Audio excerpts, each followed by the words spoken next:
விழாக்கு வந்திருக்கும் அனைவருக்கும் என்னோட நன்றி கலந்த வணக்கத்தை தெரிவிச்சுக்கிறேன். ட்ரிபிள் டி வந்து ஒரு உண்மையான ஒரு மேஜிக் தான் சொல்லலாம். ஏப்ரலில் வந்து இந்த விடிவி சார் வந்து வீட்டுக்கு வந்திருந்தார். வீட்டுக்கு வந்தோடனே இந்த மாதிரி ஒரு நல்ல அவர் ஸ்டைலில் சொல்ல போனால் ஒரு நல்ல கதை இருக்குது, அது நீ கேளு அப்படிங்கிற மாதிரி அவர் சொன்னார். மலையாளத்துலேருந்து ஃபேல மீன் ஒரு டைரக்டர் பண்ணியிருக்காரு அப்படின்னு சொல்லி காலையிலே வந்துட்டார். வந்த உடனே சரி, எனக்கு அந்த படம் ஏற்கனவே பார்த்துருந்தேன். ஏற்கனவே அந்த படத்தையே எனக்கு வந்து திரும்ப ரீமேக் பண்ணணும்னு சொல்லி ஏற்கனவே அந்த ப்ரொடியூசரை வந்து காண்டாக்ட் பண்ணியிருந்தோம். பட் அது ஏதோ ஒரு வேலை கருதினால அப்படியே எங்களால் அப்படியே தட்டி போயிருச்சு. அதுக்கப்புறம் திரும்ப டைரக்டர் லைனில் வந்தார். அதுக்கப்புறம் அந்த படத்தோட மியூசிக் டைரக்டர் விஷ்ணு விஜய், அவரையும் நான் காண்டாக்ட் பண்ணேன். ஏன்னா அந்த படத்தோட அந்த படத்தில் வந்த மியூசிக்கு, பேக்ரவுண்ட் ஸ்கோர் எல்லாமே அவ்வளோ நல்லா இருந்தது. நீங்கள் தமிழ் படத்துக்கு பண்ணணும் அப்படின்னு சொல்லி மெசேஜ்லாம் அனுப்பிச்சிருந்தேன். பட் ரெஸ்பான்ஸே வரல. பட் திரும்ப அதுக்கப்புறம் விடிவி மூலமாக தான் இந்த ப்ராஜெக்ட் வந்து அமைஞ்சது. அமைஞ்ச உடனே அன்னைக்கு காலையில் வந்தார். அப்படியே ஆஃப்டர்நூனே வந்து சரி எல்லாரும் சேர்ந்து ஒரு விருந்து மாதிரி வச்சிடலாம், அப்படியே விருந்து சாப்பிட்ட உடனே ஒரு சும்மா ஒரு லைன் மாதிரி தான் சொன்னார்.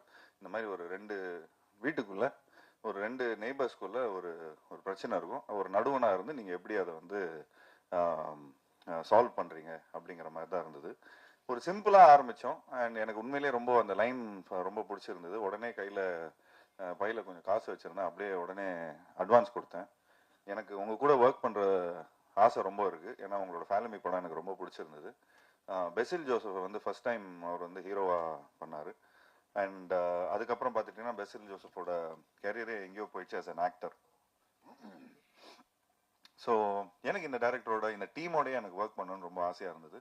ஸோ அப்போது நானும் முத்துக்குமார், இந்த படத்தோட அசோசியேட் டைரக்டர், அவர் மதுரை சார்ந்தவர். ஸோ நான், முத்துக்குமார் அண்ட் வினிதா குமாரி, இவங்க 3 பேரும் நாங்களும் விடிவி அண்ட் நிதேஷ் கொடைக்கானலில் இந்த படத்தை வந்து பண்ணிடலாம். ஸோ இது வந்து 2 நெய்பர்ஸ்குள்ளே நடக்கிற ஒரு மேட்ரு. அப்படி இப்படின்னு நாங்கள் பேசிகிட்டே இருக்கிறோம். அப்படியே கதையும் டெவலப் ஆகுது. டெவலப் ஆனால் கொஞ்சம் கிளைமேக்ஸில் வந்து கொஞ்சம் இன்னும் ஒரு பெரிய செட்டு போடுற மாதிரி ஒரு சீக்வன்ஸ் அமையுது. ஸோ இல்லை, கோடையில் பண்ண முடியாது, நைட் ஷூட்டு, மழை டைமு. ஸோ அதனால் அப்படியே கம்பத்துக்கு மாற்றணும். லொக்கேஷனை கம்பத்தில் போடுறோம். அங்கே நமக்கு சக்தின்னு ஒருத்தர் தெரிஞ்சவர் இருந்தார். அவங்க ஃபேமிலியே நல்ல பழக்கம் எங்களுக்கு. ஸோ அவங்க லைக் சரி அவங்க இருக்கிறாங்க. ஸோ அதனால் அவங்க தைரியத்தில் அங்கேயே வந்து அவங்க தெரிஞ்சவங்க இடத்துல ஒரு நல்ல ஒரு செட்டு போட்டோம். ஒரு சாதாரண செட்டாக தான் போடணுன்னு இருந்தோம். ஆக்சுவலி இந்த படம் வந்து நானும் முத்துவும் பேசிகிட்டு இருப்போம். ஒரு கல்யாணத்தை பண்ணிப்பாரு, ஒரு வீட்டை கட்டிப்பாரு, ஒரு கல்யாணத்தை பண்ணிப்பாரு அப்படின்னு. இந்த படத்தில் 2மே பண்ணியிருக்கிறோம். 2 வீடு கட்டியிருக்கிறோம். 45 நாள் கல்யாண செட்டப்பை பண்ணியிருக்கிறோம். ஸோ கிட்டத்தட்ட பார்த்துட்டிங்கன்னா ஒரு டெய்லி இந்த பூ வேணும், பழம் வேணும், அது வேணும், இது வேணும், ஒரு கல்யாண செட்டப்புக்கான சாப்பாடு, காய்கறி, இந்த மாதிரி ஒரு சின்ன ஒரு பட்ஜெட் ஃபிலிமை தான் எடுக்கணும்னு பார்த்தோம். பட் அந்த ஆர்டிஸ்ட் சேர்ந்த உடனே, அந்த செட்டு போட்ட உடனே, கண்ணன் ரவி சாரும் இந்த படத்தோட ப்ரொடியூசர், அவர்கிட்ட தான் போய் இந்த கதையை நாங்கள் போய் பேசுகிறோம். ஸோ அவர்கிட்ட பேசினதுக்கப்புறம் நல்லா நீங்கள் செலவு பண்ணுங்கன்னு சொன்னோன்னே டேரக்டர் வந்து ஒரு பெரிய செட்டை போடுங்க அப்படின்ட்டாரு. ஸோ அது மட்டும் இல்லாமல் அந்த வீட்டுக்கு பின்னாடி ஒரு பெரிய டேங்க் ஒன்று இருக்கும், அதுவும் ஒரு செட்டாக போடணும். அதுவும் ஒரு கதாபாத்திரமாக இந்த படத்தில் இருக்குது. அந்த படத்தில் நீங்கள் பாருங்கள், ரொம்ப நல்ல ஒரு கிளைமேக்ஸாக வந்து இந்த படத்தில் அமையும். ஸோ இந்த மாதிரி எல்லாருமே ஒரு கேரக்டராக சேர்றாங்க. அப்படியே ஒரு 4 பேர் 8 பேர் வந்து 12 பேர் ஆகுது. இப்போ எனக்கு தெரிஞ்சு இந்த படத்தில் எத்தனை 46 ஆர்டிஸ்ட், 45 ஆர்டிஸ்டா. ஸோ 45வது படத்தில் 46 ஆர்டிஸ்டோட நடித்த ஒரு நல்ல பெருமை இருந்தது எனக்கு. அது மட்டும் இல்லாமல் இங்கே இருக்கிற ஆர்டிஸ்ட்லாம் வந்து பார்த்துக்கிட்டிங்கன்னா மேக்சிமம் அவங்க வந்து யூடியூப்ல வந்து நல்ல பிரபலமாக இருக்கிறாங்க. எங்கே போனாலும் அவங்களுக்கு வந்து ஒரு தனி ஒரு ஃபேன் ஃபாலோவிங்காக இருக்கிறாங்க. எங்களுக்கு வந்து இப்போ எப்படின்னா, படத்தில் நடித்து ஒரு டைரக்டர் பண்ணி ஒரு டைலாக் பேசி அது வந்து திரும்ப சேட்டலைட்டை ரிலீஸ் ஆகி அதுக்கப்புறம் மக்கள் அதை பார்த்து அதுக்கப்புறம் அதை வந்து ஒரு ரசித்து அதுக்கப்புறம் ஃபேன்ஸாக வருவாங்க. பட் உள்ளே வரவங்கும் போதே இவங்க வந்து புகழும் நிறைய ஃபேன்ஸோட ப்ளஸ் என்ன சொல்கிறது, இங்கே இருக்கிற யூடியூபர்ஸ் பற்றி சொல்கிறேன், அவங்க ஃபாலோவர்ஸோட வராங்க.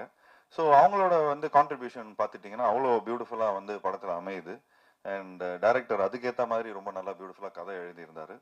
ஸோ எல்லாம் ஒரு நல்ல யங் எனர்ஜி அண்ட் எல்லாரும் ஹாப்பியாக இருந்தாங்க செட்டில். ஆக்சுவலி ஒரு 45th டே எல்லாரும் ஷூட்டிங் முடிச்சு வெளியே போகும்போது எல்லாரும் கண்ணில் தண்ணி. அங்கே இருக்கிற ஊர் மக்கள் எல்லாரும் அவங்களும் வந்து இந்த படத்தில் நிறைய ஆர்டிஸ்டாக நடிச்சிருந்தாங்க, ஜூனியர் ஆர்டிஸ்டாக நடிச்சிருந்தாங்க.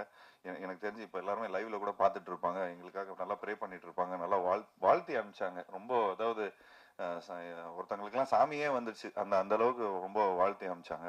ஏன்னா இந்த படத்துல எல்லாரும் அவங்கவுங்களோட பசங்க, அவங்கவுங்களோட லைக் இன்னும் கதாபாத்திரங்கள் எல்லாமே ஏதோ ஒரு விதத்துல அவங்க வந்து அந்த இந்த படத்துல ரிஜிஸ்டர் ஆவாங்க. ஸோ இந்த படம் மூலமா நிறைய பேர் வந்து ஒரு லைக் இன்னும் இந்த சினிமாவில் வந்து இன்னும் ஒரு பெரிய ஒரு மைலேஜ் கிடைக்கும் இந்த படம் மூலமா. ஏன்னா அந்த அளவுக்கு எல்லாரும் ரொம்ப நல்லா பண்ணியிருக்கிறாங்க. ஸோ இந்த மாதிரி ஒரு கதையை அதாவது அழகா இயக்கியிருக்காரு இந்த படத்தோட டைரக்டர் நிதேஷ். ஸோ எல்லாருக்கும் ஒரு யூனிக்னஸ் இருக்கு அண்ட் கண்டினியூஸாகவே என்டர்டெய்னிங்காகவும் இருக்கும். நாங்கள் எல்லாருமே ரொம்ப சீரியஸாக நடிச்சிட்டு இருப்போம். ஆனால் ஆடியன்ஸுக்கு வந்து இந்த படமே அவ்வளோ ஒரு கொஞ்சம் ஒரு ஃபன்னியர் சைடில் பார்ப்பாங்க. என்னடா இப்படிலாம் நடக்குமா, அப்படிலாம் நடக்குமா அப்படிங்கிற மாதிரிலாம் இருக்கும். ஸோ எல்லாருமே ரொம்ப உண்மையாக நடிச்சிருக்காங்க எல்லாம். தம்பிராம என்னெல்லாம் சொல்லவே வேணாம். அவர்கிட்ட போய் ஸ்கிரிப்ட் சொல்லும் போதே அவர் டைலாக் பேச ஆரம்பிச்சிட்டார். இருங்கப்பா இன்னும் அட்வான்ஸே கொடுக்கல அப்படிங்கிற மாதிரிலாம் சொல்லி கலாய்ச்சிட்டு இருந்தோம். ஏன்னா அந்த அளவுக்கு இன்வால்வ் ஆகிட்டார் படம் லைக் ஆரம்பிக்கிறதுக்கு முன்னாடியே. ஸோ இளவரசு சாரும் ரொம்ப சூப்பராக நடிச்சிருக்காரு. ஸோ இந்த படத்தில் நடித்த எல்லா டெக்னீஷியன்ஸும் சரி, அதை பிரார்த்தனாவும் நடிச்சிருக்கிறாங்க. எல்லாரும் ஒரு ஒரு ஒரு ஒரு ஒரு ஃபேமிலி மாதிரி வந்துட்டு என்னோட பெஸ்ட் நான் கொடுக்கணும், இந்த படம் மூலமா எங்களுக்கு ஒரு நல்ல ஒரு ஒரு நல்ல மைலேஜ் கிடைக்கும் அப்படின்னு சொல்லி ஒரு நல்ல மனசோட எல்லாரும் வந்து இந்த படத்துல பண்ணியிருந்தாங்க. ஸோ அதை நினைக்கும் போது ரொம்ப ரொம்ப சந்தோஷமா இருந்தது. ஸோ ஒரு கூட்டமைப்பா எல்லாருமே இந்த படத்தை பண்ணியிருக்கிறோம். ஸோ நானும் என்னோட பங்களிப்பு ஒன்று இருக்கு. ஒரு கிரியேட்டிவ் ப்ரொடியூசர்னு அது எதுக்கு போட்டிருக்காங்கன்னு தெரியல, பட் கிரியேட்டிவா எல்லா பீப்புளும் வந்து சேர்த்துருக்கிறோம். ஸோ அதை வந்து அண்ட் என்னோட சின்ன சின்ன நுவான்சஸ்லும் கொஞ்சம் சின்ன சின்ன ஐடியாஸ்லாம் கொடுத்துருந்தோம். அது இந்த படம் மூலமா எனக்கு கொஞ்சம் டிரான்ஸ்ஃபார்ம் ஆயிருக்கு. மற்றபடி இந்த படத்தில் ஒர்க் பண்ண டெக்னீஷியன்ஸ், பப்ளு ஆகட்டும், இந்த படத்தோட சினிமாட்டோகிராஃபர், அவர் பண்ண எனக்கு தெரிஞ்சு ஒரு 7-8 படம் பண்ணியிருக்காரு. எல்லா படமும் ஹிட்டு தான். அண்ட் இந்த படத்தோட மியூசிக் டைரக்டர் அவர் ஆழப்புல ஜிம்கானா, பிரேமலு, இந்த மாதிரி இந்த இங்கே இருக்கிற யூத்துக்கெலாம் ஜென்சிஸ்க்கெலாம் ரொம்ப பிடிச்ச ஒரு மியூசிக் டைரக்டராக இருக்காரு. அண்ட் அவரோட பேக்ரவுண்ட் ஸ்கோர், அவரோட பாடல்கள் இந்த படத்தில் ரொம்ப ஒரு முக்கியமான ஒரு கதாபாத்திரமாக ப்ளே பண்ணியிருக்கு. அண்ட் இந்த படத்தோட எடிட்டர் அர்ஜுன் அண்ட் இந்த படத்தோட ஆர்ட் டைரக்டர் எல்லாருமே ஒரு பியூட்டிஃபுல்லாக பண்ணியிருக்கிறாங்க. ஸோ ஒரு நல்ல ஒரு புதுமையான ஒரு முயற்சி, ஒரு புது ட்ரீட்மெண்ட், ஒரு புது நெரேட்டிவ். இந்த நெரேட்டிவ் வந்து தமிழ் மக்களுக்கு ரொம்ப பிடிக்கும் நான் நம்புகிறேன். தமிழ் மக்கள் மட்டும் இல்லை, அதாவது நம்ம பக்கத்து ஸ்டேட்டு, இந்த ஆல் ஓவர் இந்தியாவுக்கும் பிடிக்கும்னு நினைக்கிறேன். ஸோ ஒரு சின்சியரான எஃபர்ட் கொடுத்துருக்குறோம் எல்லாருமே. ஸோ இந்த சின்சியரான எஃபர்ட்டுக்கு வந்து நீங்கள் எல்லாருமே சப்போர்ட் பண்ணணும். அண்ட் ஆப்வியஸ்லி நாங்கள் Jan 30th வரதா இருந்தது, பட் ஏதோ ஒரு விதத்தில் எங்களுக்கு வந்து Jan 15th ஒரு டேட் அமைஞ்சிருக்கு. ஸோ தேட்டருக்காரங்க எல்லாமே இந்த மாதிரி படங்கள் ஒரு படம் வந்து ஒரு வாய்டு இருக்கிறதுனால எங்களுக்கு அந்த ஒரு தேட்டர் ஒரு சின்ன ஒரு திடீர்னு இப்போ நிறைய தேட்டருக்காரங்கெல்லாம் ஃபோன் பண்ணுறாங்க அப்படின்னு சொல்லிட்டு இருக்காரு. ஸோ அதை நினைக்கும் போது சந்தோஷமா இருக்குது. அதே மாதிரி வருத்தம் இருக்குது, இந்த மாதிரி ஜனநாயகன் படம் வந்து ரிலீஸ் ஆகலன்னு. ஸோ பட் நாங்கள் எல்லாருமே வெயிட் பண்ணிட்டு இருக்கோம் அதுக்கு. ஏன்னா விஜய் சார் வந்து நிறைய படங்கள், நிறைய டெக்னீஷியன்ஸ், நிறைய ப்ரொடியூசர்ஸ், நிறைய ஆக்டர்ஸ், நிறைய இதுக்கு வந்து சப்போர்ட்டிவாக இருந்திருக்காரு. இந்த லாஸ்ட் 25 years 30 yearsல வந்து நாங்களே வந்து 7-8 படம் பண்ணியிருக்கிறோம். ஸோ நிச்சயமாக எங்களோட சப்போர்ட் என்றைக்குமே அவருக்கு இருக்குது. அண்ட் ஆப்வியஸ்லி இந்த படம் ஜனநாயகனுக்காக நாங்களும் வெயிட் பண்ணிட்டு இருக்கிறோம். அண்ட் ஆப்வியஸ்லி இந்த படத்துக்கான ஒரு நல்ல ஒரு வரவேற்பு இருக்கும்னு நினைக்கிறேன். And last but not the least, இந்த படத்தோட ப்ரொடியூசரை பற்றி சொல்லி ஆகணும். நானும் முத்தும் இந்த படத்தோட அசோசியேட் ப்ரொடியூசர் வந்து முத்து. நானும் அவரும் போய் கண்ணன் ரவி சாரை போய் பார்த்து ஒரு ஃபங்க்ஷனுக்காக போயிருந்தோம். அப்போ தற்சமயம் எல்லாம் வந்து எனக்கு நிறைய படம் எடுக்கணும் அப்படிங்கிற மாதிரி சொன்னார். நான் சொன்னேன், இப்போ ஒரு காம்பேக்டான ஒரு படம் இருக்குது சார், இந்த மாதிரி ஒன்று பண்ணுறீங்களா அப்படிங்கிற மாதிரி தான் நான் கேட்டோம். சும்மா ஃபஸ்ட்டு நீங்கள் டெஸ்ட் கிரவுண்ட், அதாவது நீங்கள் சினிமாவுக்கு வரத்துக்கு முன்னாடி ஒரு காம்பேக்டான ஒரு ஃபிலிம் எடுங்க, ஒரு நல்ல ஒரு யங் டீம் ஒன்று ரெடியாக இருக்குது, ஸோ இந்த படத்தை நீங்கள் பண்ணுங்க அப்படிங்கிற மாதிரி நாங்கள் ப்ரப்போஸ் பண்ணியிருந்தோம். அவர் அவ்வளோ சப்போர்ட்டிவாக, நல்லா நீங்கள் எவ்வளோ வேணாலும் நல்லா செலவு பண்ணுங்கள், நல்ல பப்ளிசிட்டி பண்ணுங்கள், என்னோட லைக் நான் இன்னும் நிறைய ஒரு 10 படம் எடுக்கலான்னு இருக்கிறேன். ஸோ இப்போது சொல்லிக்கிட்டே இருந்தார், அதுக்குள்ளே ஒரு 10-12 படம் அனௌன்ஸ் பண்ணிட்டாரு. நிறைய படங்கள் அவர் பண்ணிட்டு இருக்காரு. ஸோ அவருக்கும் சரி, அவரோட சன் தீபக் ரவி அவர்களுக்கும் சரி, ஒவ்வொரு வாட்டியும் நாங்கள் துபாய் போனீங்கன்னா, நீங்களும் துபாய்லாம் போனீங்கன்னா அவ்வளோ பயங்கரமாக அவர் ஹாஸ்பிட்டாலிட்டி கொடுப்பாரு.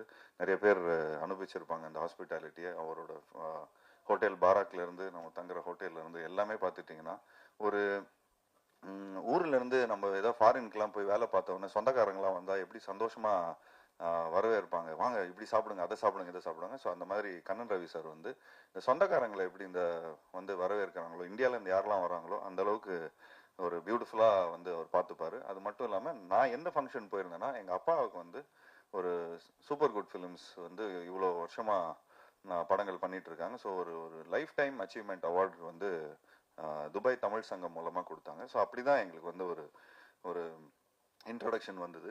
ஸோ அந்த தமிழ் சங்கத்தில் அவர் ஒரு மெயின் ஸ்பான்சராக இருந்தார். அவர் அவ்வளோ சினிமா மேலே லவ் இருக்குது, எங்கள் அப்பா மேலே இருக்கிற ரொம்ப ஒரு மரியாதை வச்சு இந்த எங்களோட ஃபேமிலிக்குள்ளே அவரும் இந்த சினிமா ஃபேமிலிக்குள்ளே வந்து ஒரு அசோசியேஷனில் வந்திருக்காரு. ஸோ அவர் எங்களை நம்பி அவர் வந்திருக்காரு. ஸோ எந்த விதத்துலையுமே கரெக்டாக நாங்கள் ஓவர் செலவு பண்ணாமல் எந்த ஒரு தமிழ் சினிமாவுக்கு ஒரு ப்ரொடியூசர் உள்ளே வர்றாங்கன்னா அவரை வந்து எந்த விதத்துலையும் நம்ம வந்து என்ன செலவு பண்ணோமோ அந்த செலவை வந்து அவ்வளோ பர்ஃபெக்டாக பண்ணி கொடுத்துருக்கோம், சிக்கனமாக இருந்திருக்கிறோம். அண்ட் அதே மாதிரி என்ன படத்தில் நீங்கள் தெரியுதோ அதுக்கான செலவு மட்டும்தான் இருக்கும், மற்ற வெட்டி செலவு எதுவுமே நாங்கள் எதுவும் பண்ணலை. ஏன்னா அவ்வளோ ப்ரிசைஸ்டாக இருந்தோம். அவ்வளோ டீமும் சரி, இங்கே இருக்கிற எல்லா டெக்னீஷியன்ஸும் சரி, எல்லாருமே அவ்வளோ ஒத்துழைப்பிச்சாங்க. ஸோ உண்மையிலே ஒரு சூப்பர் டீம். அண்ட் ஜாக்கி மாஸ்டரை பற்றியும் சொல்லி ஆகணும். இந்த படத்தில் வந்து அவர் ஏதோ நர்வஸில் சொல்லிட்டாரு இங்கே எல்லாம் ஒரு காமெடி ஃபைட் அப்படின்னு. ஆக்சுவலி நான் எடுக்கும்போது எல்லாருமே ஜாலியாக இருந்தோம், அதனால காமெடியாக இருந்தது. பட் எடிட்டில் நெரேட்டிவாக நீங்கள் பார்த்தீங்கன்னா டேரக்டர் அவ்வளோ பயங்கரமாக பண்ணியிருக்காரு. அண்ட் லாஸ்ட் கிளைமேக்ஸ்லாம் வந்து உண்மையிலே ஒரு பெரிய பேர் கிடைக்கும் ஜாக்கி உங்களுக்கு இந்த படத்தில் நடிச்சிருக்கிற எல்லாம். ஏன்னா அவ்வளோ உழைப்பு. நீங்கள் வீடியோஸ்லாம் இன்னும் கொஞ்ச நாள் பிடிஎஸ்லாம் வெளியே வரும் இந்த படம் ரிலீஸ் ஆனதுக்கப்புறம். ஸோ அவரோட உழைப்புலாம் உங்களுக்கு நல்லாவே தெரியும். வணக்கம், பிரசன்ட் மீடியா அனைவருக்கும் என் இனிய வணக்கம். டிடிடி நிஜமாவே எனக்கு ஒரு ஸ்பெஷலான ஃபிலிம். 2025 சொன்னாவே எனக்கு ஃபுல்லாகவே டிடிடி மெமரிஸ் தான் அதிகம். ஒரு வெஸ்டர்ன் காட்ஸில் ஒரு அழகான இடத்துல நாங்கள் தங்கிட்டு இருந்தோம். நாங்கள் ஷூட் பண்ண இடத்துக்கு பின்னாடியே ரொம்ப அழகான மலை. 45 டேஸ்க்கு அப்புறம் முடிச்சுட்டு வர மனசே இல்லை. நான்லாம் வந்து முடிச்சுட்டு ஒரு 1 வீக் முன்னாடியே நான் புலம்ப ஸ்டார்ட் பண்ணிட்டேன். அவ்வளோதான், நம்ம எல்லாருமே வந்து கிளம்பி போகிறோம்ல, அந்த அளவுக்கு நாங்கள் ஒரு ஃபேமிலியாக ரொம்ப அட்டாச் ஆகிட்டோம். ஸோ அண்ட் இந்த படத்தில் நான் வந்து சௌமியான ஒரு கேரக்டர் பண்ணியிருக்கேன், கல்யாண பொண்ணா. என்னோட கல்யாணத்தில் நடக்கிற ஒரு ரோலர் கோஸ்டர் எமோஷன் வந்து எல்லாரோட எமோஷன் இந்த படத்தில் என் கல்யாணம் அன்னைக்கு நடக்கிற ஒரு பிரச்சனை. அண்ட் இந்த ஸ்ட்ராங் கேரக்டர் கொடுத்த நிதிஷ் அவருக்கு ரொம்ப தேங்க்ஸ். அன்ஃபார்ச்சுனேட்லி அவர் வர முடியல, ஏன்னா ரொம்ப பிஸியான ஒரு இதில் மாட்டியிருக்காரு. அண்ட் இங்கே என்னோட டீம் எல்லாருக்குமே all the best and see you in the theaters. Thank you. 2026 முதல் சந்திப்பு. பத்திரிகை, தொலைக்காட்சி, இணையதள சகோதர சகோதரிகளுக்கு அன்பான வணக்கமும் அட்வான்ஸ் பொங்கல் வாழ்த்துக்களும். இந்த வருடத்தில் க்ளீன் யூஸ் சர்டிஃபிகேட்டோட ஒட்டுமொத்த திரைக்கு வந்து தேட்டருக்கு வந்து பார்ப்பதற்கு 100% தகுதி கொண்ட ஒரு படமாக ட்ரிபிள் வந்திருக்கு. அதில் எனக்கு ஒரு பங்கு இருக்கின்ற பொழுது ரொம்ப பெருமகிழ்ச்சியாக இருக்குது. நான் கடந்த 1-2 வருடங்களில் பெரிய அளவுக்கு படங்களில் பண்ணலை, ஒத்துக்கலை. இந்த காரணம் ஏற்கனவே கொஞ்சோண்டு சின்னோண்டு பேர் சம்பாதிச்சு வச்சுருப்போம், ஏன் அதை ஒத்துக்கிட்டான்னு யாரை கேட்டால் அந்த ஒரு பயம். இதை சகோதரி விடுவதினி, இந்த படத்தினுடைய ப்ரொடக்ஷன் கண்ட்ரோலர் அன்பு தம்பி முத்துக்குமார் இவர்கள் மூலமாக தம்பி லிபின் கோ டைரக்டர் வந்து சொன்னான், தம்பி டைரக்டர் நிதிஷ் வந்து சொன்னாங்க. சொல்கிற ஒரு கதையை உள்வாங்கிற பொழுது அது மேலே ஏறி வரணுன்ற ஒரு உணர்வு ஏற்படும். அந்த மாதிரி இந்த கதை ஃபஸ்ட்டு டே இப்போ தான் ஆஃபீஸில் இந்த கதையை கேட்ட உணர்வு இருந்தது. பார்த்தீங்கன்னா உயிர் கொண்ட கதையை தனக்கு தேவையானவர்களை தானே தேடிக்கொண்டும் என்பதை போல இந்த படம் ரிலீஸ் வந்து சரியாக பொங்கலுக்கு ஒட்டுமொத்த குடும்பம் வந்து பார்ப்பதற்கு தகுதியான படம் 15ஆம் தேதி. ஸோ தேதி அப்படி தான் அமைஞ்சிருக்கு. நிச்சயமாக உறுதியிட்டு சொல்லக்கூடிய ஒரு விஷயம்னா, ஃபாசில் சாருக்கு பிறகு, சித்திக் லால் சாருக்கு பிறகு நிதிஷ் அப்படின்ற ஒரு ஃபீல் குட் மூவியை ஜனரஞ்சகமாக கொடுக்க முடியுமா சாஃப்ட் ஹியூமரோட அப்படின்னு ஒரு அற்புதமான இயக்குனர் தமிழ் இண்டஸ்ட்ரிக்கு கிடைக்கிறான். அந்த முதல் படத்தில் எனக்கு ஒரு பங்கு இருக்கின்ற பொழுது பெரிய மகிழ்ச்சி. இன்னொரு விஷயத்த, இந்த படத்தினுடைய ஜட்ஜ்மெண்ட் யாருக்கிட்ட போகுது அப்படின்னா, விடிவி கணேஷ் சார் மூலமாக தம்பி ஜீவா கிட்ட நிதிஷ் வந்த பொழுது ஜீவா சார் வந்து இதை ஓகே பண்ணுறாப்ப. தம்பி என்னை விட வயசில் சின்ன பிள்ளை, ஒரு படத்தினுடைய ஜட்ஜ்மெண்ட் வந்து ஒரு பெரிய ப்ரொடியூசருடைய மகன், பெரிய வெற்றி படங்களுடைய கதாநாயகன், கடந்த காலம் கொடுத்த அந்த அனுபவங்களை வச்சு இந்த கதைக்குள்ள எனக்கு என்ன இருக்கு அப்படி பார்க்காம ஒரு ப்ரொடியூசருக்கு மாதிரியான ஒரு தளத்திலிருந்து இந்த கதையை ஓகே பண்ணி வெற்றி பெறக்கூடிய படத்துல நான் கதாநாயகனாக இருக்க போகிறேன் அப்படின்னு எவ்வளவு பேருக்கு ஸ்பேஸ் விட்டு கொடுத்து ஒரு சென்ட்ரல் நாயகனாக இருந்தனாலதான் இந்த படம் எடுக்கப்பட்டது. ஸோ அந்த வகையில நான் இப்படி இப்படி எல்லா ஹீரோக்களும் இருக்கிற பொழுது ஓடாத படங்களோட எண்ணிக்கை குறைந்து ஓடுகிற படங்களோட எண்ணிக்கை அதிகமாகும். ஸோ ஓடுகிற படத்துல இருப்பதற்கு மிகப்பெரிய ஒரு பங்கு யார்கிட்ட இருக்கு, ஹீரோ கிட்ட இருக்கு அப்படின்ற பொழுது தம்பி ஜீவா வந்து 2026 தயாரிப்பாளர்களுக்கு ஒரு நம்பிக்கையான வருடமாக நகர்த்தி கொடுப்பதுல இந்த கிரெடிட் கோஸ்ட் அன்பு தம்பி ஜீவாவை தான் சேரும். ஏன்னா எல்லாருக்கும் ஸ்பேஸ் கொடுத்துட்டு ஒரு சென்டர் பண்றது, எனக்கு என்ன இருக்கு, எனக்கு என்ன ஹீரோயின், எனக்கு என்ன ஃபைட் இருக்கு, எனக்கு என்ன முடிச்சு, எனக்கு என்ன ப்ரெடிக்ட் பண்ண முடியாத ட்விஸ்ட் அப்படி இல்லை. அற்புதமான படம். ஒரு எத்தனையோ படங்கள் வந்து ஒரு கல்யாண காட்சியை வைத்து இது ஒரு புதுவிதமான ஒரு ட்ரீட்மெண்ட். அந்த அதை இவர்கிட்ட ஒரு ஜட்ஜ்மெண்ட் கொடுத்துட்டு ஒருத்தர் உட்கார்ந்துருக்கார் துபாயில. ஒரு தமிழ்நாட்டில் பிறந்து ஒரு 7 வயதுல வறுமையெல்லாம் அனுபவிச்சுட்டு ஒரு மனிதன் வந்து துபாய்க்கு போய் அவர் பார்க்க துபாய் வளர்ந்ததாக கேஆர்ஜி குரூப்பினுடைய மிஸ்டர் கண்ணன் ரவி சார் சொல்லுவார். நான் பார்க்க துபாய் வளர்ந்தது அப்படிம்பார். அதுக்கு சொல்வதற்கே பெரிய விஷயம் இல்லையா? துபாயிலால நான் வளர்ந்தேன்னு சொல்லாம அந்த கண்ணன் ரவி சார் வந்து அன்பு தம்பி ஜியாவை நம்பிட்டார். உங்களுக்கு நம்புறேன், நீ உங்களுக்கு கதை பிடிச்சிருக்குல்ல, ஸோ எங்க இருக்காரு, இந்த படம் எப்ப பூஜைப்பட்டது எல்லாம் முழு உரிமையை தூக்கி தம்பி ஜீவா சாப்பிட்டு கொடுத்தாரு. ஜீவா தம்பி வந்து முத்துக்குமார்ட்ட அவர் இணை சகோதரியாக இருந்தது வினிதா, அங்க மேல கீழே உட்கார்ந்துருக்காங்க.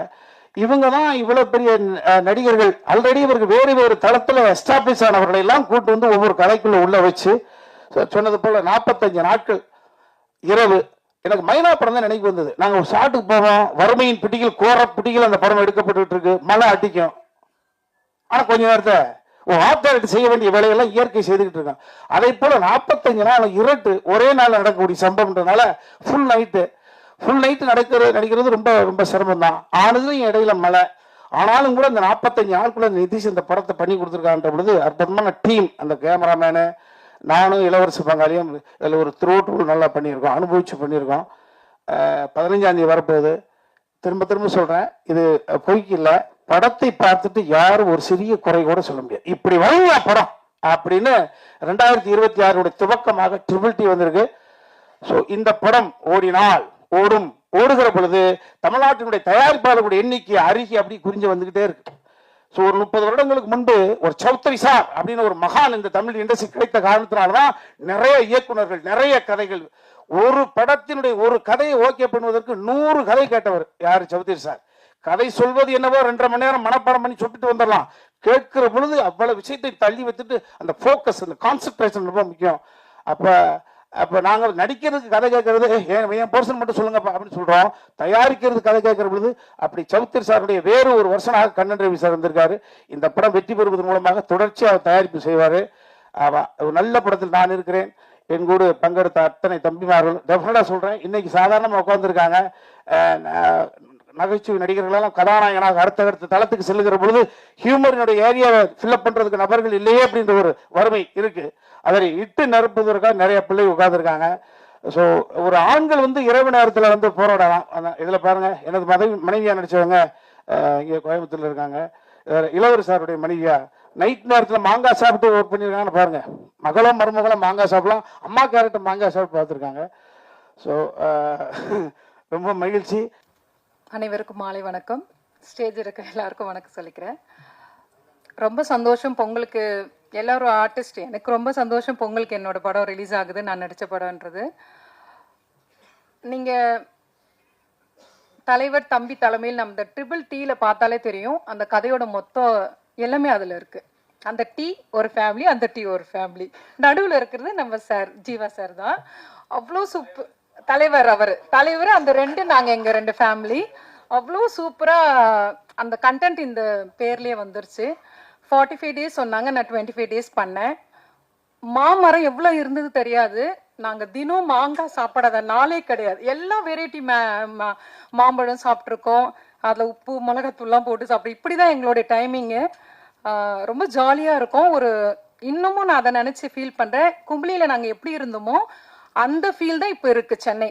இந்த ஃபீல் தினமும் நாங்கள் ஈவினிங் 6 to மார்னிங் 6 நைட் ஃபுல்லாக ஷூட் போயிட்டே இருக்கோம். எங்களுக்கு அது நைட் மாதிரியே தெரியாது. ஷூட் இல்ல டைமில் அந்தாக்ஷரி விளையாடுறது, அப்புறம் நாங்கள் எல்லாமே ப்ளே பண்ணுறது, இந்த மாதிரி தான் இருந்தது டீமு. இன்னொன்று வந்து பார்த்தீங்கன்னா டேரக்டர் எப்போவுமே ரொம்ப ஜாலியாகவே இருப்பாங்க. எப்பவுமே சைடில் சாங்ஸ் ஓடிட்டே இருக்கும். நம்ம ஷூட்டில் இருக்கிற மாதிரியே இருக்காது, அந்த மாதிரி ஒரு பிளேஃபுல்லாக இருக்கும். என்னோட நடித்த கோ ஆர்டிஸ்ட் எல்லாருமே சூப்பராக பண்ணாங்க. ஜீவா சார் பார்க்கும்போது எனக்கு எப்போவுமே ஒரு பாசிட்டிவ் எனர்ஜி இருந்துகிட்டே இருக்கும் அவரோட சிரிப்பில். அவரை நான் ரொம்ப ரசிச்சிருக்கேன். அவரோட மூவிஸ் பார்த்து எனக்கு ரொம்ப பிடிக்கும். அப்போ சாரை பார்க்கும்போது ஒரு விஷ் பண்ணுவோம், அப்படியே போயிட்டே இருந்தது. ஒரு நாள் ஒரு ஷார்ட்டில் நின்றுட்டுருக்கோம், திடீர்னு மழை. என்ன பண்ணுறதுன்னு தெரியல. அப்போ கொஞ்ச நேரம் நின்னோம். அப்போ பார்த்தா திடீர்னு ஒரு வானவில் தான் பார்த்துருக்கோம். அன்னைக்கு 2 பார்த்தோம். எனக்கு பயங்கர சர்ப்ரைஸ், ரொம்ப சந்தோஷமா இருந்தது. எனக்கு யூனிவர்ஸ் பற்றி ரொம்ப கனெக்ஷன் அதிகம். அப்போ நான் சார்கிட்ட சொன்னேன், சார் இந்த மாதிரி 2 வானவில் பார்க்க ரொம்ப அபூர்வம் தான், நம்ம ப்ரே பண்ணிக்கிட்டே நடக்கும் அப்படின்னு. உடனே நான் சொன்னதை ஒரு ஸ்டைலிஷாக ஒரு குழந்தைத்தனமாக உடனே ப்ரே பண்ண எனக்கு ரொம்ப சந்தோஷமா இருந்தது. அப்போதான் அவர் எவ்வளோ ஒரு பியூர் ஹார்ட் சோல் அப்படின்னு எனக்கு புரிஞ்சுது. அப்புறம் பிரார்த்தனா பற்றி சொல்லணும்னா, அவங்க எனக்கு டாட்டராக பண்ணியிருக்காங்க. ரொம்ப எனக்கு கம்ஃபர்டபுளாக இருந்தாங்க, ரொம்ப சந்தோஷமா இருந்தது. தம்பி ராமே சார்லாம் சொல்லவே வேணாம். படத்தில் காமெடியை விட செட்டில் அடித்த காமெடி எங்களால் மறக்க, அந்த எறும்பு காமெடி இருக்கு பாருங்க. நாங்கள் ஒருத்தர் வரும், ஒருத்தர்கிட்ட மறக்காம அது அப்படியே அழகழகாக சொல்லிட்டே இருப்பாரு. நாங்களாம் சிரிச்சு முடிச்சு ஓஞ்சிட்டோம்.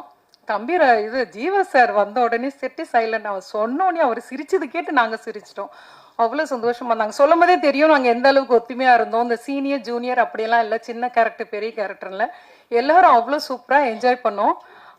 சார் சொன்ன மாதிரி கேரவன் சும்மா தான் இருந்தது, நாங்கள் ஃபுல்லாக செட்டில் உட்காந்து தான் இருந்தோம். இந்த படத்தில் வாய்ப்பு கொடுத்த டைரக்டர் சாருக்கும் ப்ரொடியூசர் சாருக்கும் நன்றி சொல்லிக்கிறேன். இந்த வாய்ப்பு வாங்கி கொடுத்த ராமு சாருக்கு நன்றி சொல்லிக்கிறேன். Thank you so much. எல்லாம் தேட்டரில் வந்து பாருங்கள், கண்டிப்பாக உங்களுக்கு எல்லாருக்கும் பிடிக்கும். கண்ணன் ரவி குரூப் சார்பாகவும், ஜீவா சார் சார்பாகவும், தம்பி Ramaiah sir and other cast and group சார்பாகவும், படத்து என்டையர் ட்ரிபிள் டி சார்பாக உங்கள் எல்லாரும் வரவேற்கிறோம். தலைவர் தம்பி தலைமையில் படம் வந்து Jan 30 தான் ரிலீஸ் ஆக வேண்டியது. இப்போ திடீர்னு நாங்கள் Jan 15 ப்ரீபான் ஆகிட்டோம். தலைவர் தலைமையில் ஒரு படம் வர வேண்டியது இருந்துச்சு. இப்போ தலைவர் தம்பி தலைமையில் ஒரு படம் வருது இப்போ. ஸோ இந்த படம் வந்து நாங்கள் வந்து தமிழ் புத்தாண்டு அன்னைக்கு ப்ரீ ப்ரொடக்ஷன் ஆரம்பித்தோம். தை திருநாள் அன்னைக்கு நாங்கள் ரிலீஸ் பண்ணுறோம் இந்த படத்தை. ரொம்ப மகிழ்ச்சியாக இந்த என்டையர் டீம் ஹோல் ஹார்ட்டடாக டிவோட்டடாக ஒர்க் பண்ணாங்க. ஜீவா சார் வந்து சொன்னீங்கன்னா ஷூட்டிங் ஸ்பாட்டுக்கு நாங்கள் 7 மணிக்கு கேமரா ரோல் பண்ணுறோன்னா 6:55 கரெக்டாக கேரவனில் இருப்பார். டெய்லியுமே நான் கேட்பேன், சார் எதுக்கு சார் கேரவன்லேயே உட்கார மாட்டேங்கிறீங்க, கேரவன்லேயே உட்கார மாட்டேங்க. கேரவனே எங்களுக்கு இந்த படத்தில் தேவைப்படல, எல்லாருமே செட்டிலே இருந்துட்டாங்க. நான் சொன்னேன் கேரவனை திருப்பியாவது ஊருக்காக அனுப்பிச்சிடலாம், இது டெய்லி சும்மா நிற்கிது, எல்லாரும் செட்டிலே இருக்காங்க. ஏன்னா அவ்வளோ என்ஜாய் பண்ணிட்டு இருந்தாங்க. ஷூட்டிங் ஸ்பாட்டில் எங்களுக்கு முக்கியமான ஒரு டிஃபிகல்ட்டான சுச்சுவேஷனாக மழை. டெய்லி வருண பகவான் வந்து பொழிஞ்சிருவார் அங்கே. அப்போ கேமரா ரோல் பண்ண முடியாது. நான் சொன்னேன் சரி இப்போ ஊருக்கு கிளம்புறோம், ரூமுக்கு போகிறோம்னாங்க. ரூமுக்குலாம் போகாதீங்க, டக்குன்னு இன்டோர் இருப்போம், திடீர்னு அவுட்டோர் இருப்போம். டக்குன்னு மாற்றி என்னமோ ஒரு 45 டேஸில் ஜீவா சாரோட 45th ஃபிலிமை ரொம்ப சிறப்பாக கொண்டாந்துருக்கோம். காப்பி ரெடியாகி ரொம்ப நாள் ஆச்சு. இப்போ டேரக்டர் ஏன் ஜாயின் பண்ண முடியலன்னா திடீர்னு நாங்கள் ரீசன் சொல்லிட்டனால டேரக்டர், மியூசிக் டைரக்டர், எடிட்டர் இந்த எந்த டீமும் ஜாயின் பண்ண முடியல. அவங்க எல்லாம் ஃபுல்லாக எல்லாம் லேப்ல ஒர்க்கில் இருக்காங்க. படம் ரொம்ப சிறப்பாக வந்திருக்குது. ரொம்ப thanks. Lipinji, congratulations on your film. Inga right here in front. Yes, sir. Thank you, sir. Usually Malayalam films வந்து have very good writers and scripting process வந்து ரொம்ப ஸ்ட்ராங்காகவும் இருக்கும் அவங்களது. இந்த படத்துக்கு இன்ஸ்பிரேஷன் எங்கேருந்து வந்துச்சு, இதனுடைய ஸ்கிரிப்ட் எப்படி ஆரம்பிச்சிச்சு, how many drafts did you guys go through, and அது மலையாளத்தில் பண்ணப்பட்டதா தமிழில் பண்ணப்பட்டதா அண்ட் கன்வர்ஷன் ஆச்சா? ஆக்சுவலி இது ஒரு ட்ரூ இன்சிடென்ட், ஜஸ்ட் ஒரு தின் லைன் தான் நாங்கள் கேட்டிருந்தோம். ஐ மீன் நான் ரைட்டர் கிடையாது, ரைட்டர்ஸ் வந்து கேரளா ரைட்டர்ஸ் தான். ஸோ அந்த லைனை வச்சு அவங்க நியர்லி ஒரு 3-4 இயர்ஸ் பேக்கே அதை டெவலப் பண்ண ஆரம்பிச்சு ஒரு மலையாளத்தில் பவுண்ட் பண்ணி வச்சுருந்தாங்க. தென் சர்டன் சுச்சுவேஷனால மலையாளத்தில் பண்ண முடியல அவங்களுக்கு. அண்ட் டேரக்டரும் வேறு படத்தில் ஃபேலிமி பண்ணார். ஆக்சுவலி ஃபர்ஸ்ட் படமாக இது பண்ணுறதா இருந்துச்சு. தென் ஒர்க் அவுட் ஆகாமல் ஃபேலிமி பண்ணி தென் அட் எ பாயிண்ட் ஒரு ஸ்பேஸ் இருந்துச்சு. ஆக்சுவலி அவர் மம்பட்டி சார் படம் கமிட் ஆயிருக்காரு இப்போ. But this was a true incident that happened. No, it's not like that. ஒரு thin line மட்டும் தான் இன்சிடென்ட். அதுக்கப்புறம் they developed it கம்ப்ளீட்டாக. ரைட்டர்ஸ் உட்காந்து டெவலப் பண்ணி ஃபிக்ஷன் தான் ஆக்சுவலி. அந்த ஒரு லைன் மட்டும் அவங்களுக்கு தாட் வந்துச்சு. அந்த தாட்டை எடுத்துக்கிட்டு தென் they developed it. தென் அதை தமிழில் மாற்றணும்.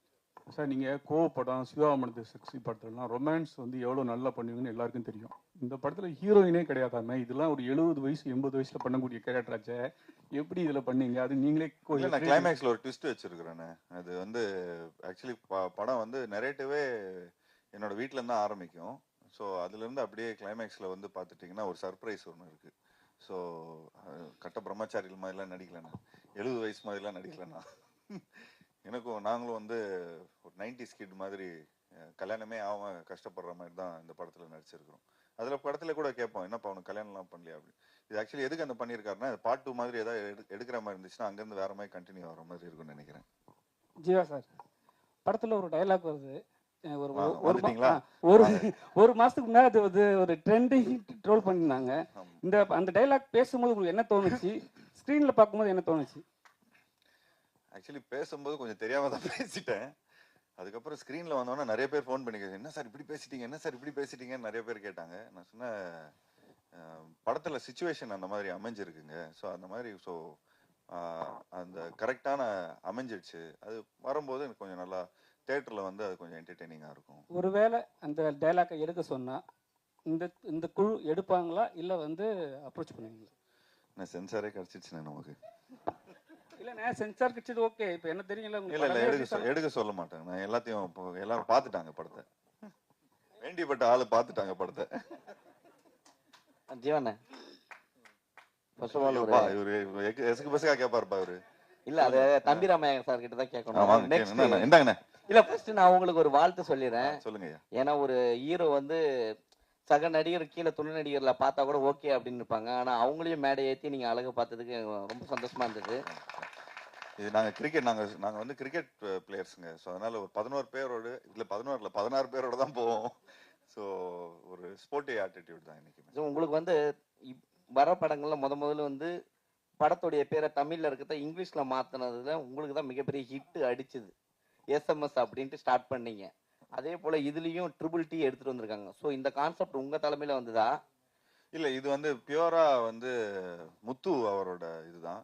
இப்போ ஏன்னா கொஞ்சம் கட்சி பேர் எல்லாமே கொஞ்சம் இந்த மாதிரி 3 எழுத்துல இருக்குல்ல. ஸோ அந்த மாதிரி இது கொஞ்சம் இந்த சம்மந்தப்பட்ட ஒரு படம். இந்த படத்தில் நான் வந்து ஒரு ஊராட்சி தலைவராக நடிக்கிறேன். ஸோ அதில் வந்து சரி ஊர் பக்கம்லாம் போனீங்கன்னா இந்த மாதிரி ஷார்ட் ஃபார்ம்ஸில் தானே கூப்பிடுவாங்க. ஸோ அந்த பேஸ் பண்ணி தான் எடுத்தாங்க. அது இல்லாமல் இன்டர்நெட்டில் டைப் பண்ணுறதுக்கு ஈஸியாக இருக்கும். ட்ரிபிள் டி அப்படின்னு நடித்தா உடனே அது வந்துடுது. ஸோ SMS ட்ரிபிள் டி இப்போ அடுத்த படம் கூட ஜாலியாக இருந்த ஒருத்தன். ஸோ அந்த ஒரு இதில் தான் நாங்கள் வந்து பண்ணியிருந்தோம். தம்பிராமே சார், நன்றி. இப்போ பேசும்பொழுது நீங்கள் சொன்னீங்க எங்களுக்கு வந்து சென்சார் சர்டிஃபிகேட் எல்லாம் கொடுத்துட்டாங்க, யூ சர்டிஃபிகேட்லாம் கொடுத்துட்டாங்கன்னு சொன்னீங்க. ஜனநாயகத்துக்கு கொடுக்கலன்றதுனால நீங்க சொன்னீங்களா? அப்பா அது எப்பேற்பட்ட படம், உலகம் முழுக்க எதிர்பார்த்துட்டு இருக்கக்கூடிய தம்பி தான் மேடை சொல்லிட்டாங்களே. ஸோ எல்லாருமே அதை வந்தால் அது எல்லாருக்குமே பொங்கல் தான் இல்லையா? அது மட்டும் இல்லை, இவ்வளோ பெரிய தமிழ் இண்டஸ்ட்ரியினுடைய வியாபாரத்தை மிகப்பெரிய அகலப்படுத்தினதில் ரஜினி சாருக்கு, கமல் சாருக்கு, அதுக்கு அடுத்த தலைமுறையில் விஜய் சாருக்கு ஒரு பெரிய பங்கு இருக்குது இல்லையா? இவ்வளோ பெரிய கலெக்ஷன். ஸோ அந்த படம் முடங்கி இருக்கிறதன் மூலமாக எல்லாருமே சினிமாவை காதலிக்கக்கூடிய அத்தனை பேருமே அதை கவலைப்படதான் செய்வாங்க யாரும் இல்லையா? நம்மளே கவலைப்படுகிற போது அந்த படத்தில் சம்மந்தப்பட்ட டெக்னீஷியன்ஸ், அதோட சம்மந்தப்பட்ட தம்பி வினோத் டைரக்டர் ஃபீல் பண்ணுவாங்க. ஸோ அது வந்து படம் ரிலீஸ் பண்ணக்கூடாதுன்னு சொல்லல, கொஞ்சம் தாழ்த்தி வருது அவ்வளோதான். பட் அதை அக்செப்ட் பண்ணக்கூடிய அளவுக்கு தான் எல்லாருக்குமே மெச்சூரிட்டி இருக்குது. ஆமாம், ஜனங்களின் நாயகன் அந்த படம் வருகிற பொழுது எல்லாரும் கொண்டாடுவாங்க, அவ்வளோதானே. இது ஜீவா சார் வந்து மெயின் போர்ஷனாக நடிக்கிறாரு, ஆனால் டைட்டில் உங்கள் பேர் தான் வச்சுருக்காங்க. அதை பற்றி என்ன நினைக்கிறீங்க?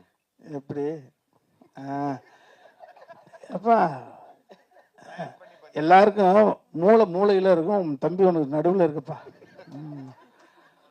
அது இல்லை இது ஒரு நிகழ்வுக்காக நாங்கள் துபாயில் போயிட்டு இருந்தோம். தம்பி முத்துக்குமார் ஹீரோ சார் நாங்களாம் வருகிற பொழுது 2-3 டைட்டில் அங்கே பேசப்பட்டது. தம்பி நிதிஷ் இயக்குனர் எல்லாம் சேர்ந்து. அப்போ என்னதான் மலையாளியாக இருந்தாலும் தமிழில் எந்த பர்டிகுலர் வேர்டு இந்த ரீச் ஆகும் அப்படின்ற பொழுது நீங்களே சொன்னீங்களே, தம்பி ஒரு ஃபார்மேட் போட்டிருக்காரு SMS அப்படின்றது.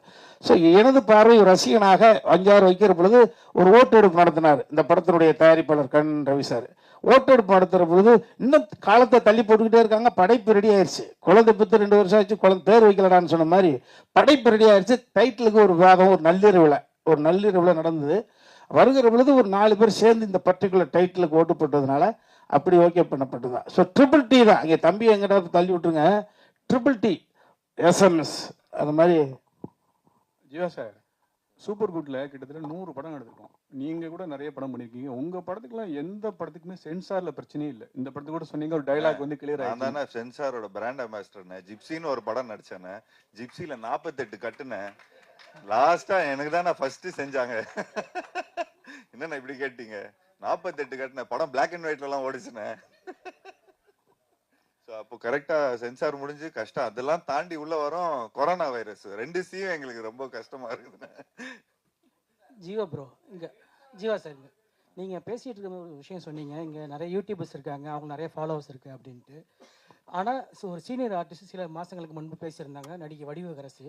அவங்க என்ன சொல்லியிருந்தாங்கன்னா, இந்த யூடியூப்பில் இருக்கிற ஃபாலோவர்ஸு, இந்த மாதிரி இன்ஸ்டாவில் ஃபாலோவர்ஸ்லாம் வச்சுட்டு ஆர்டிஸ்ட்லாம் எடுக்கிறாங்க, பட் அவங்களால நடிக்க தெரிய மாட்டேங்குது, இதனால் ப்ரொடக்ஷன் காஸ்ட் வேஸ்ட்டாக போகுது அப்படின்னு சொல்லியிருந்தாங்க.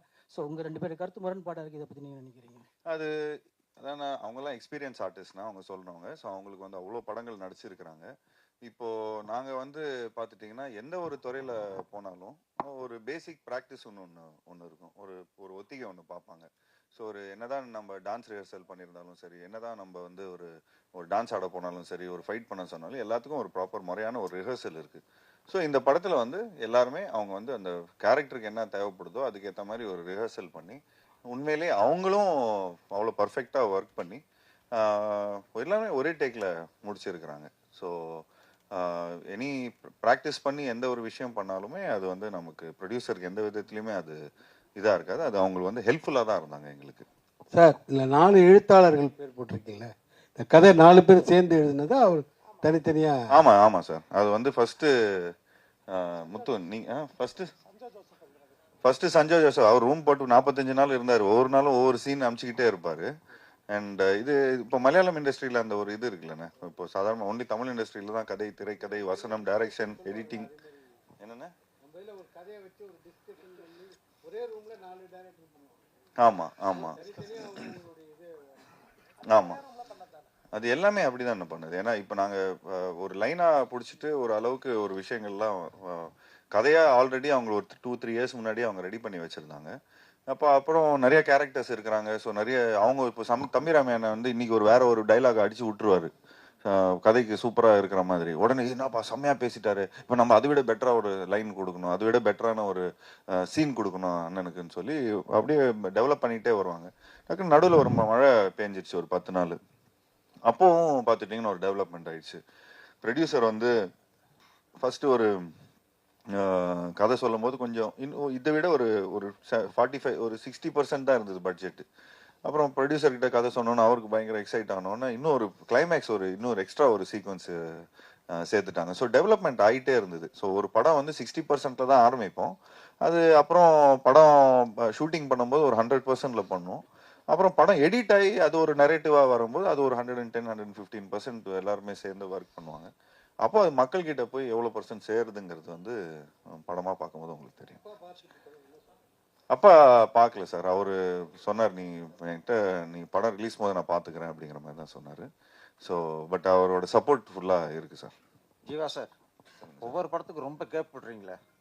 கேப்பா சார்? இப்போ கேப்பே இல்லாமல் பண்ணுறேன் சார். இப்போ 2026லேருந்து பாருங்கள், சும்மா கேப்பே இல்லாமல் வரும். இதுக்கு ஒரு படம் பண்ணுறோம், இதுக்கப்புறம் ராஜேஷ் சாரோட ஒரு படம் பண்ணுறேன், திரும்ப பிளாக் படத்தோட டைரக்டரோட ஒரு படம் பண்ணுறேன். போன வாட்டி அவர் கேட்டிருந்தார், என்னங்க கதையெல்லாம் யாரும் சொல்கிறது இல்லையா அப்படின்னு. நான் ஞாபகம் வச்சுருக்கிறேன். ஸோ அது வந்து போய் கரெக்டாக போயிட்டு ஒரு 4 பேர்கிட்ட கரெக்டாக கதை கேட்டு இப்போ முறையாக பண்ணுறோம். அண்ட் அது இல்லாமல் கொஞ்சம் பட்ஜெட்ஸ் அப்படி இப்படின்லாம் இருக்குதுண்ணே. ஸோ எல்லாருமே அதுக்கு அந்த பட்ஜெட்ஸ்க்கு ஏற்ற மாதிரி எல்லாருக்கும் கை கடக்குமா எல்லாருக்கும் பண்ணுற மாதிரி நம்ம படம் பண்ணுறோம். மாஸ்டர் ஸ்டண்ட் மாஸ்டர் ஃபைட்னா உடனே போய் கோடியோகிராஃப் பண்ணுறாங்க, அடிச்சு உடைக்கிறது. ஸோ இது காமெடி கலந்து பண்ணியிருக்காங்கன்னு சொல்லியிருக்காங்க. ஆல்ரெடி ஜீவா சாரே கலாய்ப்பாரு. ஸோ சண்டை எடுக்கும்போது எத்தனை வாட்டி கலாய்ச்சாரு, எத்தனை வாட்டி டேக்கு போச்சு, காமெடியாக வந்துச்சா இல்லை எடுக்க விட்டாரா? ஃபர்ஸ்ட் ஆஃப் ஆல் அங்கே நின்று பேசும்போது ஒரு 2 பேருக்கு தேங்க்ஸ் சொல்லாமல் விட்டேன். ஃபஸ்ட்டு அண்ணனுக்கு, ஆனால் ரொம்ப தேங்க்ஸ்ண்ணே இந்த படத்தில் கொஞ்சம் நல்லா சப்போர்ட் பண்ணதுக்கு. அப்புறம் அந்த அண்ணனுக்கு சொல்லணும். அப்புறம் மெயினாக டேரக்டர் சார் சொல்லணும், கூட இருக்கிற அசிஸ்டன்ட் டேரக்டர்ஸ். அவங்க தான் டோட்டலாக ஒரு கிராஃப்டாகவே சார்ட் போட்டு இன்னதுக்கு இந்த மேட்டர் இந்த மாதிரி ஒரு 20 ஆர்டிஸ்ட் சும்மா இல்லை, ஆல்மோஸ்ட் வந்து 2 வீட்டுக்கும் பிரச்சனை ஆகும்போது இன்செட்டில் அண்ணன் வந்து 2 பேருமே சால்வ் பண்ணணும். ஸோ அதில் வந்து பேசணும். இந்த மாதிரிலாம் ஒரு பெரிய கிராஃப்டாக இருக்கும். ஸோ அதில் வந்து எல்லாத்தையும் மேனேஜ் பண்ணி பண்ணும் போது அதில் வர அண்ணனுக்கும் இன்செட்டில் வந்து உள்ள சின்ன ஃபைட்ஸ்லாம் இருக்கும். அது இல்லாமல் போயிட்டு அங்கே டேங்க்லேருந்து அங்கேருந்து இறங்குது ஒரு காமெடி சீக்வன்ஸாகவே ப்ளே ஆகும். பட் ஆனால் என்னென்னா நீங்கள் சொல்கிற மாதிரிலாம் ஒன்றும் இல்லை. அண்ணன் எப்பவுமே என்ன சொல்கிறோமோ அதை கரெக்டாக அதை பண்ணிடுவார். ஸோ இன்கேஸ் இது இல்லாமல் இது இன்னும் பெட்டராக பண்ணலாம் அப்படின்னு சொல்லிட்டு எஃபெக்ட் போட்டு தான் பண்ணுவார். ஸோ அந்த மாதிரிலாம் நடக்கும். ஜீவா சார் ஆக்சுவலி என்னன்னா, அவங்க கிட்ட கேட்ட ஒரே ஒரு ரிக்வெஸ்ட் என்னன்னா, கொஞ்சம் ரோப்பு கீப்பெல்லாம் வச்சு பயங்கரமாக பண்ணியிருந்தாங்க. கொஞ்சம் சின்ன பசங்கள்லாம் பார்க்குறாங்க, கொஞ்சம் ஃபிசிக்ஸ்லாம் படிக்கிறாங்க. எட்டி வச்சா வேற பக்கம் போகக்கூடாது, கரெக்டான ஃபிசிக்ஸில் போய் கீழே விழணும். அந்த அந்த இதெல்லாம் கொஞ்சம் கரெக்டாக சொன்னேன். அது மட்டும்தான் கொஞ்சம் அவர்கிட்ட சொல்லி கலாய்ச்சேன்னா. ஏன்னா ஒரு ஷாட் ஒன்று பார்த்தேன், ஒன்று அடித்தா சும்மா கீழே தான் போய் விழணும், ஆனால் கூரைக்கு மேலே போய் விழுறாரு. நான் சொன்னேன், இங்கே இது கொஞ்சம் இதெல்லாம் கொஞ்சம் ஓவராக இருக்கும், பசங்க கலாய்ச்சிருவானுங்க. பசங்க கலாய்க்கிறத விட அது வேலை இல்லாமல் மீம் வேற போட்டு அது வேற வந்து பயங்கரமாக கண்டென்ட் வச்சு சம்பாதிக்கிறானுங்க. ஸோ அதனால கொஞ்சம் பார்த்து கொஞ்சம் ஃபிசிக்ஸ்லாம் என் பையனே கலாய்ப்பான். What is this daddy, what is this, இதை ஃபிசிக்ஸே தெரியா ஃபெயிலா நீ அப்படின்லாம் கேட்பான் பையன். ஸோ அதனால் அந்த மாதிரி கொஞ்சம் எதுவும் சம்பவம் பண்ணிடாதீங்க. ஸோ பட் அதுக்கப்புறம் பர்ஃபெக்டாக தான் இருந்தது. நீங்கள் டைரக்டரும் விட மாட்டார் அவர். ஜீவா சார், எலெக்ஷன் வரப்போகுது, எலெக்ஷனோட டைட்டில் வேற, நீங்கள் வேறு விஜய் சார் அண்ணன் அண்ணன்வீங்க, தம்பி தலைமையில் ஏதாவது ஐடியா இருக்கா? ஏதாவது பிளான் பண்ணி வச்சிங்களா? நீங்கள் அடுத்த டீசர் பாருங்கள், அதுக்கு பதில் வச்சிருக்கிறேன். அதுக்கு ஏன்னா அவர் கூட படம் பண்ண போறேன்ட்டு சொல்லிட்டு அப்பா சொல்லியிருந்தாங்க. ஸோ அதுக்காக தான். அவர் நடிக்க வந்தால் நிச்சயமாக நாங்கள் ரெடியாக இருப்போம். But let's see what happens. Jivaji, this is purely as a producer உங்ககிட்ட. We know you, உங்க அப்பா வந்து he is an exceptional producer. அதாவது ரொம்ப சக்ஸஸ்ஃபுல்லாக வந்து ஒரு பிராண்ட் எஸ்டாப்ளிஷ் பண்ணி அதை வந்து அதன் மூலமாக பல குவாலிட்டி ஃபிலிம்ஸ் கொடுத்துருக்காங்க. இப்போ ரீசெண்ட் டைம்ஸில் the complaint that we are hearing is that small films are finding it increasingly difficult அப்படிங்கிறாங்க. ஏன்னா அந்த OTTs have stopped lending a helping hand அப்படிங்கிறது. You understand the problem that I'm referring to. அப்படி இருக்கும்பொழுது நீங்க இந்த படத்துக்கு ப்ரொடியூசராகவும் வேலை பார்த்துருக்கீங்கன்னும் பொழுது, what is your take on the issue? Do you think the environment is conducive for small films or certain things need to be addressed? If so, what are they? I think the first best thing what we have to understand to make small films or big films is like we have to learn from Malayalam industry, because as a team they all come. எல்லாருமே டீமாக வந்து இப்போ for example இங்கே இருக்கிற ஒரு மலையாள இண்டஸ்ட்ரியிலேருந்து வராங்கன்னா ஒரு ஆக்டராகவும் இருக்கிறாங்க, ஒரு சினிமாட்டோகிராஃபரும் இருக்கிறாங்க, எடிட்டராகவும் இருக்கிறாங்க, ரைட்டராகவும் இருக்கிறாங்க, டைரக்டராகவும் இருக்கிறாங்க. ஸோ ஃபார் எக்ஸாம்பிள் மஞ்சுமெல் பாய்ஸில் நடித்தவங்க எல்லாருமே பார்த்தீங்கன்னா டைரக்டர் ஒரு எடிட்டர் ஒரு ரைட்டர். ஸோ ஐ ஃபீல் இன்னும் இந்த மாதிரி கூட்டமைப்பில் எல்லாருமே கொஞ்சம் கான்ட்ரிபியூட் பண்ணால், இப்போ நான் ஒன்லி ஆக்டிங் தான் பண்ணுவேன், I don't want to two anything else அப்படிங்கிற மாதிரி இருந்தால் இதாகிடும். பிகாஸ் இன்னைக்கு வந்து you need multiple skill set to be in film industry. Because கர்நாடகாவில் கூட நம்ம சூ ஃபேமிலி, அப்புறம் அந்த ரிஷப் ஷெட்டி, அவங்க எல்லாருமே பார்த்துட்டிங்கன்னா தொடர்ந்து ஒரு கூட்டமைப்பில் ஓகே நீ இந்த ஜானரில் பண்ணுறியா, நான் இந்த ஜானரில் பண்ணுறேன். I feel we have to form a community then forming there. எனக்கு தெரிஞ்சு எல்லாருமே ஒரு பெரிய ஷிப்பில் போனால் நல்லா இருக்கும்னு தோணுது. ஆனால் ஐ ஃபீல் வென் யூ இந்த மாதிரி பட்ஜெட்ஸ் இந்த மாதிரி ப்ராப்ளம்ஸ் வருதுன்னா அது எதுக்கான ப்ராப்ளம்? அந்த ஷிப்பில் இருக்கிற பொருள், அதாவது அந்த ஷிப்பில் இருக்கிற ஸ்கிராப்பை உடச்சி சின்ன சின்ன போட்ஸில் போகணுன்னு பார்க்குறாங்க. So I feel when you go as a big team, so அதனால தான் இந்த ஒரு பெரிய டீமோட நம்ம போகும்போது ஸோ வி ஃபீல் எல்லாரோட கோஆப்ரேஷன் இருந்தால் ஒரு என்ன படமாக இருந்தாலும் சரி 45 டேஸ்க்கு மேலே ஒரு படம் எடுத்தால் அது ஏதோ ஒரு விதத்தில் ஒரு லாஸ் வரும். நீங்கள் பெரிய பட்ஜெட் படம் ஒரு 100 கோடி ரூபாய் படம் நீங்கள் எடுக்கிறீங்கன்னா கூட அது 45 டேஸ்க்குள்ளே எடுத்துருங்க. நீங்கள் ஒரு 4 கோடி ரூபாய் படம் எடுத்தால் கூட அது 45 டேஸ்க்குள்ளே எடுத்துருங்க. ஏன்னா ஒரு 45 டேஸ்க்கு மேலே போனால் அந்த வட்டி தாங்காது. Because I come from a production family, from a finances point of வியூவில் பார்த்துட்டிங்கன்னா you are paying interest for no reason. எந்த டெக்னீஷியன் கையிலையும் போகிறதில்ல அந்த காசு, எந்த ஆர்டிஸ்ட் கையிலையும் அந்த காசு போகிறதில்ல, ஃபுட்டேஜ் தான் இதாகுது. அண்ட் இந்த மோர் படத்தை வந்து லேட் பண்ணுறோமோ அவ்வளோக்கு அவ்வளோ ஃபைனான்ஸோட அந்த இன்ட்ரெஸ்ட்டும் ஏறுது, படமும் பழசாகுது, மக்களோட அதாவது ஒர்க் பண்ண டெக்னீஷியன்ஸும் ஆக்டர்ஸோட உழைப்பும் கொஞ்சம் லைட்டாக ஸ்டேல் ஆகுது. ஸோ கல் சூடாக இருக்கும்போதே தோசை போட்டுணும், தோசை சூடாக இருக்கும்போதே சாப்பிட்டுடணும்.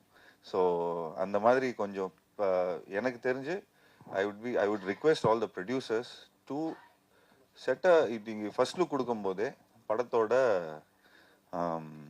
ரிலீஸ் மந்த் அட்லீஸ்ட் கொடுங்க, டேட் வேண்டாம், அட்லீஸ்ட் ரிலீஸ் மந்த் கொடுத்தீங்கன்னா மற்ற பீப்புள் அதுக்கேற்ற மாதிரி இது பண்ணுவாங்க. ஜென்யூன்லி நான் தெலுங்கு படம் ஒன்று சமீபத்தில் ஒரு படம் டைரக்ட் பண்ணியிருந்தாங்க. அது சும்மா ஒரு கெஸ்ட் அப்பியரன்ஸாக போய் ஜஸ்ட் வென் சரஸ்வதியில் போய் சும்மா ஒரு கெஸ்ட் அப்பியரன்ஸாக நடிச்சிருந்தேன். அப்போது அங்கே போய் பார்க்கும்போது ஒரு 15-16 ஹீரோ இருக்கிறாங்க. ஆளுக்கு 300 தேட்டர் வச்சுருக்கிறாங்க. இது முடிச்சா அவங்க வராங்க, அது முடிச்சா அது வராங்க. ஸோ ஒரு ஹெல்த்தி காம்படிட்டிவ்னஸ் இருக்கு.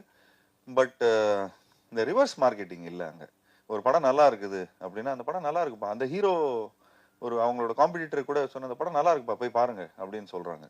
ஸோ என்னதான் இருந்தாலும் this is a business. This is nothing about இன்னொருத்தவங்களோட தட்டில் நம்ம காலை வச்சு அதை எட்டி உதச்சு அந்த மாதிரி எதுவும் பண்றது இல்லைங்க. பட் இங்கே என்ன ஆகுதுன்னா அந்த ரிவர்ஸ் மார்க்கெட்டிங், இந்த நெகட்டிவ் மார்க்கெட்டிங், இவருக்கு மார்க்கெட்டு போயிடுச்சு, இவருக்கு அது போயிடுச்சு, இவரு போயிடுச்சு அப்படின்னு. பட் இன்னைக்கு like today I come from a production backdrop. So இன்னைக்கு எக்ஸ்பெரிமெண்ட்லான ஃபிலிம் எடுக்கிறதுக்கான கட்டாயத்தில் நானும் இருக்கிறேன். அண்ட் அதே மாதிரி நிறைய டெக்னீஷியன்ஸை இன்ட்ரடியூஸ் பண்ணுற ஒரு ரெஸ்பான்சிபிலிட்டியில் இருக்கேன். புது டைரக்டர்ஸை இன்ட்ரடியூஸ் பண்ணுற ரெஸ்பான்சிபிலிட்டியில் இருக்கிறேன். ஒரு விஷயம் ரொம்ப பெருமையாக ஒரு விஷயம் சொல்லிப்பேன். எனக்கு தெரிஞ்சு நான் தான் இருக்கிறதுலே நான் 45 ஃபிலிம்ஸில் எனக்கு தெரிஞ்சு ஒரு 35 நியூ டைரக்டர்ஸோ I don't know, I might be wrong. So ஒரு I think more than 10 to 15 directors, புது டைரக்டர்ஸை நான் என்னோட ஆக்டிங்கில் நான் இது பண்ணியிருக்கேன். So I tend go behind மார்க்கெட்டில் இருக்கிற டைரக்டரோ மார்க்கெட்டில் இருக்கிற ப்ரொடியூசரோ அவங்க பின்னாடி நான் என்றைக்குமே போனதில்லை. நான் யார் பின்னாடி போயிருக்கிறேனோ, யார் ஒரு ஃப்ரெஷ்ஷாக ஒரு புது ஸ்கிரிப்ட், ஒரு புது டைரக்டர், அவங்ககிட்ட ஒரு ட்ரீம் இருக்கும். அந்த ட்ரீமை I try to travel in this dream. And இன்னைக்கு after so many years of acting and so many films, even இன்னைக்கு நானும் கொஞ்சம் இன்வால்வ் ஆகணும்னு பார்த்துட்டு இருக்கிறேன். So I want my involvement as a team. சாதாரணமாக சொல்லுவாங்கப்பா ஹீரோ இன்வால்வ் ஆகிறாருப்பா, இந்த வாட்டி அஃபிஷியலாக I want to get involve. And ஏன் இந்த ஃபர்ஸ்ட் இந்த தலைவர் தம்பி தலைமையில்னா பேசிக்லி என் தலைமையில் இந்த ஒரு விஷயம் பண்ணணும். அது ஹிட் ஆகட்டும் ஃப்ளாப் ஆகட்டும், ஹிட் ஆனால் நிச்சயமாக டீமுக்கு கொடுப்பேன், ஃப்ளாப் ஆனால் அதை நான் எடுத்துப்பேன். ஸோ அந்த தைரியம் எங்ககிட்ட இருக்கு, அந்த நிலையில இருக்கு. So we come from a production background. We know how to make it up for it also.